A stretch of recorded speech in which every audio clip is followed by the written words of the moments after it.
ఆపదామపహర్తారం దాతారం సర్వసంపదాం లోకాభిరామం శ్రీరామం భూయో భూయో నమామ్యహం. జై శ్రీమన్నారాయణ. ప్రియ భగవద్బంధులారా, భగవద్గీతలో 5వ అధ్యాయంలో అర్జునుడు శ్రీకృష్ణుడిని ప్రశ్న వేశాడు. కర్మ జ్ఞానము అనే రెంటిలో ఏది శ్రేయస్కరం నాకు చెప్పు, ఏది సులభమో నాకు చెప్పు, ఏది నేను చెయ్యగలనో నాకు చెప్పు, ఏది నాకు హితకరమో దాన్ని చెప్పు. అన్నీ చెప్పకు, ఒక్కటే చెప్పు. అన్నీ నేను చేయలేను, చెయ్యగలిగిందేదో ఒక్కదాన్ని, నాకు తగిందేదో దాన్ని చూసి నాకు చెప్పవలసిందయా అని ప్రశ్న వేశాడు అర్జునుడు. దానికి సమాధానం చెబుతూ శ్రీకృష్ణుడు, పని చెయ్యటము అంటే కర్మయోగం అంటారు. పని మాని జ్ఞానం మీద దృష్టి పెడితే దాన్ని జ్ఞానయోగము అని అంటున్నారు కదా. ఈ రెంటిలో కూడా పని చెయ్యటం అనేటటువంటిదే శ్రేయస్కరమైనటువంటి మార్గము సుమా అని చెప్పాడు మొట్టమొదట. ఈ జ్ఞానానికి కర్మకి 2 సాంకేతిక పదాలని పరిచయం చేస్తున్నాడు కృష్ణుడు. ఈ పదాలు మన గతంలో తెలిసినవే, కానీ వాటిని ఇక్కడ కృష్ణుడు చెప్పడంలో ఇవి మొదట ఎక్కడ మనకి ప్రస్తావించాడో దాన్ని జ్ఞాపకం చేస్తున్నాడు అనేది మనం గుర్తించాలి. 4వ శ్లోకం 5వ అధ్యాయంలో సాంఖ్యయోగౌ పృథక్ బాలాః ప్రవదంతి న పండితాః ఏకమప్యాస్థితః సమ్యక్ ఉభయోర్ విందతే ఫలం అని చెప్తున్నాడు. సాంఖ్య యోగౌ, ఒకదానికి సాంఖ్యము అని పేరు పెట్టాడు, మరొకదానికి యోగము అని పేరు పెట్టాడు. అతను అడిగింది జ్ఞానము కర్మల గురించి అడిగాడు, కానీ వాటికి ఇంకొక పదాలు పేరు పెట్టి చెప్తున్నాడు ఈయన. ఇవి 2 పృథక్, సాంఖ్యము వేరు యోగము వేరు అని కొందరు అంటుంటారు. కానీ వాళ్ళు ఎవరో తెలుసునా? బాలాః ప్రవదంతి. బాలాః జ్ఞానము వికసించని వాళ్ళు అని అర్థం. అంటే బాలుడు అంటే చిన్నపిల్లలని కాదు అర్థం. సాధారణంగా బాలుడు అనగానే అనుభవం లేనివాడు, బుద్ధి పూర్తిగా వికసించనివాడు, ఏదో కొద్ది గొప్ప చాపల్యం కలిగినటువంటి వాడు, గ్రహించడానికి అవకాశం ఉన్నవాడు కూడా. ఇప్పుడు ముసలివాడి కంటే ఒక బాలుడికి చెప్తే త్వరగా గ్రహించగలుగుతాడు కదా, ధరించగలుగుతాడు కూడా కదా. ఏదైనా ఒకటి చెప్పి దీన్ని కంఠస్థం చేయబోయ్ అని అనుకోండి, ఓ ముసలానికి ఇచ్చి కంఠస్థం చేయమంటే ఆయనకి 100 సార్లు చదివినా బుర్రలోకి ఎక్కదు ఆయనకి. కానీ అదే ఓ పిల్లవాడిని కంఠస్థం చేయబోయ్ అని కూర్చోబెడితే ఓ 10 సార్లు చదివేటప్పటికి వాడికి హాయిగా కంఠస్థం అయిపోతుంది, గడగడ గడగడ చెప్పేస్తాడు. అంటే బాలుడంటే గ్రహించడానికి ధరించడానికి తగినటువంటి పటుత్వం కలిగిన వాడు. గ్రహణ ధారణ పటుహు బాలహ అని అంటుంటారన్నమాట. బాలుడంటే అది కూడా ఒక అర్థం, కానీ దానికంటే ముందుగా బాలుడు అనేటువంటి వాడికి పూర్తి అనుభవం ఉండదు. వాడికి ఎదురుంటే ఏది కనిపిస్తే అదే అంతే అని అనుకుంటాడు. ఇది బాలుడి యొక్క స్థితి. జ్ఞానము పూర్తిగా వికసించని వ్యక్తి అని అర్థం. యోగము సాంఖ్యము అనే రెంటిని కూడా పృథక్, ఇవి వేరు, జ్ఞానం వేరు కర్మ వేరు అనేటువంటి వాళ్ళు బాలురు. వాళ్ళు మాత్రమే చెప్తుంటారు ఇవి 2 వేరు అని తప్ప నా పండితాః పృథక్ ప్రవదంతి. పండితాః మంచి జ్ఞానం కలిగిన వాళ్ళు అని అర్థం. పండ అంటే జ్ఞానం, అది బాగా కలిగినవాడు పండితుడు అవుతాడు. వాళ్ళనే పండాలు. మనకి ఉత్తర భారతదేశంలోకి వెళితే చూడండి, ఆ తీరాల్లో, నదీ తీరాల్లో, క్షేత్రాల్లో ఉండేటటువంటి మనకేదైనా అవసరమైతే చేయించి పెట్టేటువంటి వాడిని పండా అంటుంటారు. పండా అంటే నిజానికి జ్ఞానం. ఆ జ్ఞానం కలిగినటువంటి వాడు పండితుడు అవుతాడన్నమాట. అంచేత పండితాః పృథక్ న ప్రవదంతి. బుద్ధిమంతులు దీన్ని పని వేరు తెలివి వేరు అని అనరు. ఇవి రెండు ఒకటే. అయితే రెండు ఒకటా కాదు, రెండు వేరే. రెండు వేరా వేరు కాదు, రెండు ఒకటే. ఒకటా కాదు, వేరే. అంటే ఒకటా వేరా? ఒకటిగా అనిపించే వేరేనవి. ఎందుకు ఒకటిగా అనిపించే అంటే ఒక లక్ష్యానికి చేర్చేవే రెండు కనుక ఒకటి అని అనొచ్చు. అయితే వాటి స్వరూపాలు వేరు వేరు కనుక వాటిని వేరు అనొచ్చు. కర్మ జ్ఞానము స్వరూపదృష్ట్యా రెండు వేరు వేరే. జ్ఞానం వేరే, ఆచరించే అనుష్ఠానం కర్మ వేరే. కానీ ఏకమప్యాస్థిత సమ్యక్ ఉభయోర్ విందతే ఫలం. ఇందులో ఏ ఒక్కటి నీకు సవ్యంగా అవలంబించిన, నువ్వు దేన్ని ఈ రెంట్లో అవలంబించిన రెంటి ఫలాన్ని కూడా నువ్వు పొందేస్తావా. ఉభయోహో ఫలం విందతే. రెంటికి సంబంధించిన ఫలం నీకు లభిస్తుంది. నువ్వు కర్మ సవ్యంగా చేసినా జ్ఞానం వల్ల కలిగే ఫలితం ఏదో వస్తుంది. జ్ఞానం నీకు సవ్యంగా పని చేయించేట్టు ఏర్పడ్డా నీకు కర్మ వల్ల లభించాల్సిన ఫలితం కలుగుతుంది.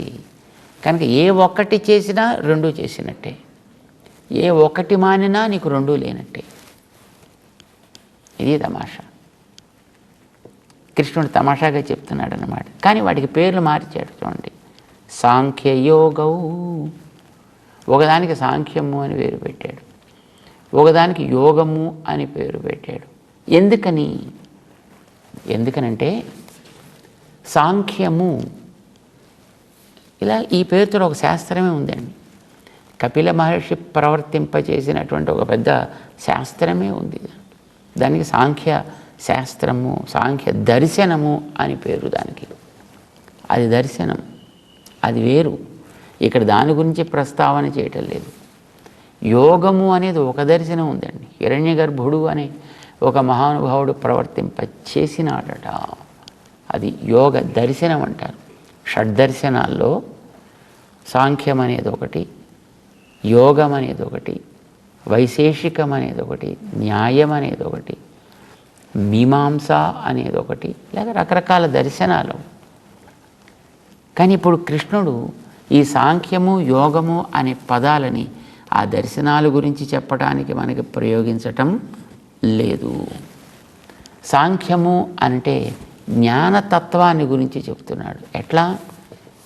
ఖ్య, సంఖ్య, సాంఖ్య అలా ఏర్పడింది ఆ పదం. ఖ్య అంటే చెప్పడం, ఖ్యాపనము అంటుంటాం కదా, చెప్పుట అని అర్థం, తెలుపుట అని అర్థం. అయితే తెలిపేది ఒక్కొక్కసారి మనం ఉన్నదాన్ని ఉన్నట్టు చెప్పచ్చు, ఉన్నదాన్ని లేనట్టు చెప్పచ్చు, లేనిదాన్ని ఉన్నట్టు చెప్పచ్చు, రకరకాలుగా ఉంటాయి. లేదు ఉన్నదాన్ని మార్చి చెప్పచ్చు, ఉన్నదాన్ని ఉన్నట్టుగా, ఎదటవాడికి అర్థమయ్యేటట్టుగా, వినేవాడికి నచ్చేటట్టుగా, ఆవలివాడు మెచ్చేట్టుగా సక్రమంగా చెప్పగలిగితే యథార్థ వక్త, సవ్యముగా దానిని అందించగలిగితే అది సంఖ్య అంటారు. దాన్ని చక్కగా చెప్పుట, వాస్తవాన్ని వాస్తవముగా చెప్పుట. ఉన్నదాన్ని ఉన్నట్టుగా చెప్పాలి అంటే దేన్ని గురించి చెప్పాలి? ఏది శాశ్వతమైనదో అలాంటి ఉన్న వస్తువుని గురించి ఉన్నట్లుగా చెప్పుట. శాశ్వతంగా ఉండేది ఆత్మ, శాశ్వతముగా ఉండేది పరమాత్మ. కనుక ఆత్మ గురించినటువంటి దాని యొక్క యాథార్థ్యాన్ని మనం ఉన్నది ఉన్నట్లుగా చెప్పగలిగితే దాని పేరు సంఖ్య అంటాం. అలా చెప్పడానికి పనికొచ్చేది జ్ఞానం. జ్ఞానంతో కదా మనం దాన్ని బోధించేది. కనుక ఆత్మతత్వ ప్రబోధకమైనటువంటి జ్ఞానమేదో దానికి సాంఖ్యము అని పేరు పెట్టారు. సరే, అది ఎలాగా తెలుసుకుంటే ఏమవుతుంది? ఎవడికి తెలుస్తుంది? దాని పద్ధతులు ఏమిటి? ఇవన్నీ వివరించాడు ఆ 2వ అధ్యాయంలోనే చివరిదాకా. ఆ చివరికి వెళ్ళిన తర్వాత చెప్పాడు, ఏషా బ్రాహ్మీ స్థితి పార్థ నైనాం ప్రాప్య విముహ్యతే స్థిత్వా స్యాం అంతకాలేపి బ్రహ్మ నిర్వాణమురిచ్చతి అని చెప్పాడు 2వ అధ్యాయంలో చివరికి వెళ్ళిన తర్వాత. ఇది మనం పొందాల్సిన అతి ఉత్తమమైనటువంటి దశ అయ్యా. ఒకసారి దీన్ని పొందితే మళ్ళీ వాడు ఇందులోంచి జారిపోవడం అనేటటువంటిది ఉండదు. జీవించినంత వరకు ఒకవేళ నీకు ఆ జ్ఞానం కలిగించుకునే అవకాశం లేకపోయినా చివరికి ఆ పోయే కాలం వచ్చినప్పుడైనా నీకు ఇది మంచిది అని అనిపిస్తే దీన్ని నువ్వు పొందగలిగితే బ్రహ్మ నిర్వాణం ఉచ్యతి, గొప్ప ఆనందాన్ని పొందుతావయ్యా అని చెప్పాడు. దానికి సాంఖ్యయోగం, సాంఖ్యయోగో నామ 2వ అధ్యాయ మనం చదువుతున్నాం. సో సాంఖ్యం అంటే ఆత్మ యొక్క స్వరూపాన్ని ఉన్నది ఉన్నట్లుగా తెలుసుకొనుట సాంఖ్యము. యోగం ఏమిటి? యోగం అంటే మళ్ళీ ఇక్కడ యోగ దర్శనం గురించి ఆయన ఏం ప్రస్తావన చేయటల్లా. కానీ యోగము అని అంటే కూడుట అని కదా, కలయుట. ఆ కలిసేది ఏది దేనితో అంటే కలిసేది నీ మనస్సు, నీ ఇంద్రియాలు, నీ శరీరము, దానికి ఏర్పడ్డ చుట్టూ ఉండేటటువంటి పరిస్థితులతో, అది చేసే పని వల్ల. కనుక యోగం అని అంటే చేసే పని. ఇది కూడా మనకి 2వ అధ్యాయంలోంచే చెప్పుకొచ్చాడు ఆయన. 3వ అధ్యాయంలో దాన్ని మరింత వివరించాడు. అసలు పని చేయడం కోసమే నీ శరీరంలో పట్టుకొచ్చాను రా బాబు అని చెప్పాడు ఆయన. అయితే ఆ చేసేటటువంటి పనిని నేను వెనకాతల ఉండి చేయిస్తున్నానని తెలుసుకుని చేస్తే దానికి యజ్ఞము అని పేరు పెట్టాడు. అసలు ఈ జీవన చక్రం అంతా ఆ తెలివి మీదే ఆధారపడుతోంది. అంచేత పని లేకుండా ఎవడు ఉండడానికి వీల్లేదు. నహి కశ్చిత్ క్షణమపి జాతు తిష్టతి అకర్మకృత్. ఎవడు కూడా ఒక అరక్షణం కూడా ఏదో పని చేయకుండా ఉండలేడు. ఈ మాట కూడా మనకి భగవద్గీత చెప్తోంది. సో సాంఖ్యము యోగము అనే రెండింటిని కూడా, ఒకటి జ్ఞానాన్ని, ఒకటి కర్మాచరణని, ఇవి రెండింటినీ చెప్తున్నాడు ఆయన. ఇవి రెండు వేరువేరు అని అంటుంటారయ్యా ఇమ్మెచ్యూర్డ్ పర్సనాలిటీస్. పాపం సక్రమమైనటువంటి మానస వికాసం లేని వాళ్ళు అంటుంటారు, సరైనటువంటి జ్ఞానం కలగని వాళ్ళు అంటుంటారు తప్ప బుద్ధిమంతులు చెప్పరు. ఏకమప్యాస్థిత సమ్యక్. నువ్వు ఇందులో ఏ ఒకదాన్ని సవ్యంగా చేసినప్పటికీ కూడా ఉభయోర్ విందతే ఫలం. రెంటి వల్ల కలగాల్సింది ఏదో, అంటే ఏ ఒక్కొక్క దాని వల్ల కలగాల్సిన ఫలితం ఏదో, రెంటి వల్ల కలగాల్సింది ఏదో, అది నువ్వు ఏ ఒకదాన్ని సవ్యంగా చేసినప్పటికీ కలుగుతుంది. రెండిటికి కూడా ఫలితం సమానమే. ఇది మొట్టమొదటి చేశాడు. దాని తర్వాత శ్లోకంలో, 5వ శ్లోకంలో, యత్ సాంఖ్యైః ప్రాప్యతే స్థానం తద్యోగైరపి గమ్యతే ఏకం సాంఖ్యంచ యోగంచ యః పశ్యతి సపశ్యతి. సాంఖ్యైః యత్ స్థానం ప్రాప్యతే.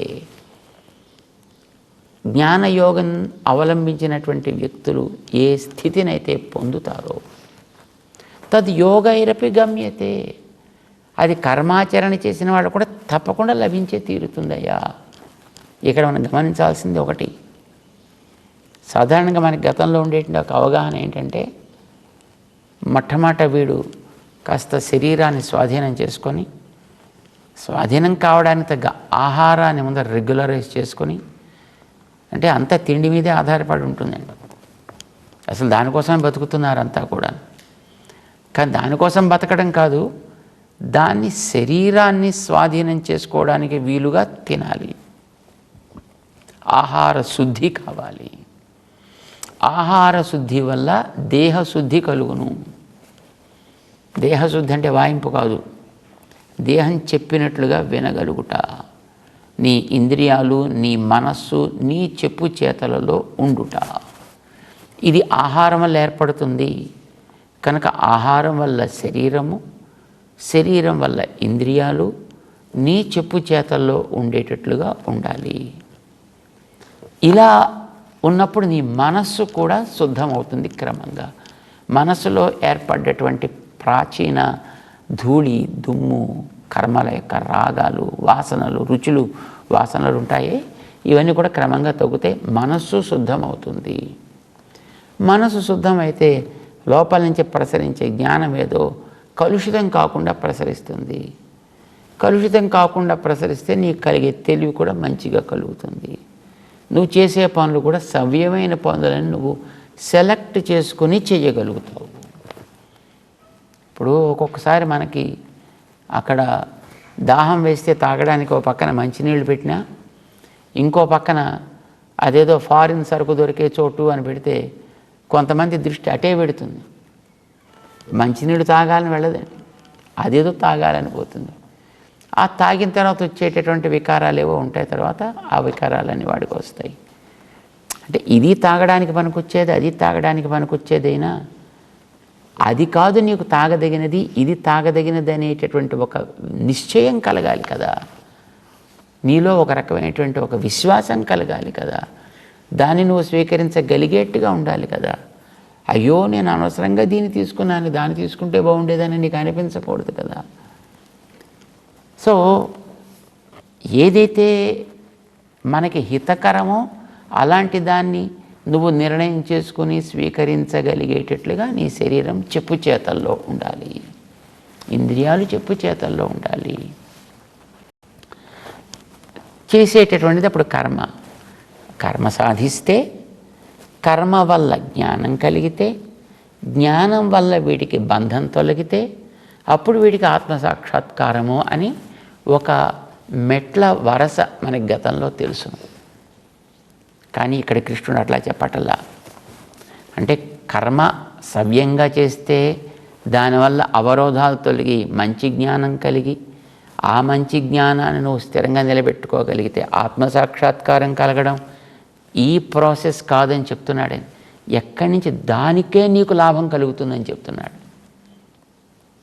కర్మ వల్ల జ్ఞానము, జ్ఞానం వల్ల సాక్షాత్కారం కాదు, కర్మయే నీకు సాక్షాత్కారాన్ని నేరుగా కలిగించగలుగుతుంది సుమా. అంటే జ్ఞానము ఒక స్వతంత్ర సాధనమే, కర్మ స్వతంత్ర సాధనమే. కర్మ జ్ఞానాన్ని కలిగించి తద్వారా కాదు, కర్మ కూడా స్వతంత్రంగానే నేను అక్కడ తీసుకువెళ్ళగలుగుతుంది సుమా. కర్మ కూడా నీకు అక్కడ తీసుకువెళ్ళగలదు అనుకున్నప్పుడు, అది నీకు అలవాటైంది అనుకున్నప్పుడు, అది నీకు సుఖంగా చేయదగింది అనుకున్నప్పుడు, మళ్ళీ మధ్యలో జ్ఞానం వైపు వెళ్ళి దాన్ని సాధించాల్సిన అవసరం ఏముంది? కనుక కర్మ వల్ల కలిగి జ్ఞానం వల్ల వచ్చేది ఆత్మసాక్షాత్కారం, నేరుగా కర్మ వల్ల వచ్చేది కూడా ఆత్మసాక్షాత్కారమే అయినప్పుడు అక్కడ దాకా వెళ్ళక్కర్లేకుండా ఇక్కడి నుంచే నువ్వు దాన్ని పొందొచ్చు కదా. బుద్ధిమంతులైన కొంతమంది కుర్రవాళ్ళని, వాడు 5వ తరగతి చదువుతున్నాడు అనుకోండి, వాడికి ఉండేటువంటి బుద్ధిమత్వాన్ని బట్టి వాడిని into 8th పెట్టేస్తాం అన్నారనుకోండి ఎవడైనా. అబ్బా మాకు అలా వద్దండి, మేము 5 to 6, 6 to 7, 7 to 8 పెడతాం అని ఎవడైనా అంటాటయా? నీకు మధ్యలో ఇంకొక 2 ఏళ్ల గ్యాప్ తీసేసి నిన్ను 5లోంచి నేరుగా 8లోకి తీసుకొస్తున్నావా అని ఎవడనంటే ఎగిరి గంతేసి దాంట్లో దూకాలి కదండి. ఎగిరి గంతేసి దాంట్లోకి వెళ్ళాలి కదా. లేదండి మేము ఇలాగే పెడతాము అంటే వాడిని తెలివి లేనివాడు అంటారు. వాడిని కర్మ, ఆత్మసాక్షాత్కారం, కర్మలోంచి జ్ఞానం, జ్ఞానంలోంచి బంధ విముక్తి, అప్పుడు ఆత్మసాక్షాత్కారము. ఇది 2 మెట్లు మధ్యలో ఉండి అప్పుడు అక్కడికి చేరేది. కానీ అది నేరుగా అక్కడి నుంచే దాంట్లోకి నిన్ను చేర్చేది. ఏది మంచిది?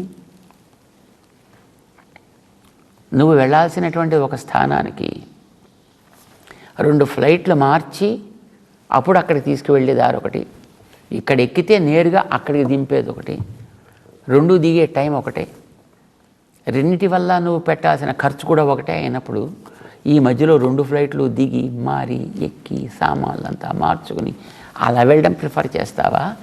నేరుగా ఇక్కడెక్కి హాయిగా అక్కడ దిగే ప్రయత్నం చేస్తావా? ఏం చేస్తాం?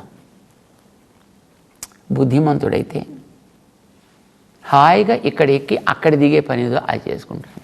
శ్రమ లేదు, ఖర్చు అదే, శ్రమ అదే, సమయం అదే, ఎక్కడ మా దేంట్లోనూ నష్టపోయేది లేదు.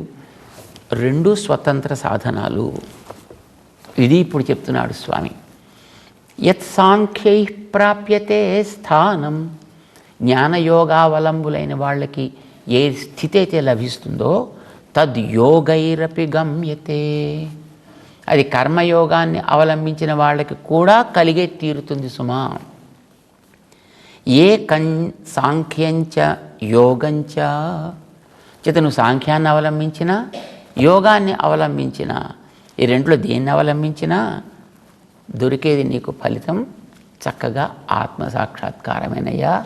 యః పశ్యతి స పశ్యతి, దీన్ని ఎవడు గుర్తిస్తాడో వాడే సరి అయినటువంటి గుర్తింపు ఉన్నవాడు, వాడే సరి అయినటువంటి తెలివి కలిగిన వాడు, వాడే బుద్ధిమంతుడు సుమా అంటూ భగవంతుడు అర్జునుడికి చేయాల్సినటువంటి కర్తవ్య నిష్ఠ ఎంత గొప్పదో, దానికోసం మనం జీవించడం అనేది ఎంత అవసరమో.